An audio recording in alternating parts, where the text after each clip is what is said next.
সম্মানিত দর্শক, আসসালামু আলাইকুম। আশা করি সকলে ভালো আছেন। বরাবরের মতো আজকেও আপনাদের মাঝে শোল মাছের একটি ভিডিও নিয়ে উপস্থিত হলাম।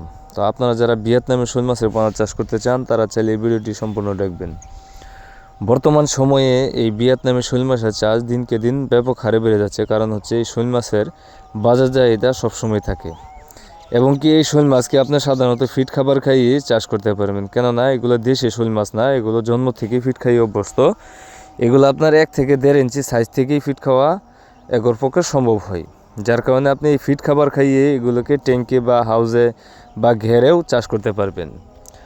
আর এই শোল মাছের পোনাগুলো আপনার প্রতি শতাংশে 150 থেকে 200 পিস পর্যন্ত চাষ করতে পারবেন। আপনি এককভাবেও করতে পারবেন অথবা মিশ্রভাবেও এই শোল মাছ চাষ করতে পারবেন। মিশ্র ক্ষেত্রে চাষের ক্ষেত্রে আপনার অন্য মাছের চাইতে এই শোল মাছের সাইজ ছোটো হতে হবে। আপনার অন্য মাছ এই শোল মাছের থেকে আরও মিনিমাম 1.5 থেকে 2 ইঞ্চি সাইজে বড় হতে হবে, যাতে করে এই শোল মাছগুলো আপনার ওই মাছগুলোকে খেতে না পারে। যেহেতু শোল মাছ একটি রাক্ষসী মাছ। আর আপনি যেই পুকুরটার মধ্যে এই শোল মাছ চাষ করবেন অবশ্যই চতুর্দিকে নেট দিয়ে ঘেরে দিতে হবে, না হলে এই শোল মাছ কিন্তু আপনি এক পুকুর থেকে আরেক পুকুরে লাফ দিয়ে চলে যায়। আপনি এরকমভাবে বেড়া দিবেন যাতে এক পুকুর থেকে অন্য পুকুরে লাফ না দিতে পারে। তো মাছ চাষি ভাইয়েরা, আপনারা যারা ভালো জাতের উন্নত মানের অরিজিনাল ভিয়েতনামি শোল মাছের পোনা খুঁজতেছেন তারা চাইলে আমাদের সাথে যোগাযোগ করে এই ভিয়েতনামি শোল মাছের পোনাগুলো সংগ্রহ করতে পারেন।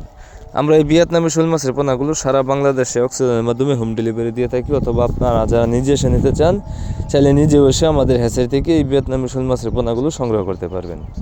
তো আজকে ভিডিওটি এই পর্যন্তই। ভিডিওটি ভালো লাগলে অবশ্যই একটা শেয়ার করবেন, কমেন্টে জানিয়ে দিবেন আপনার মতামত।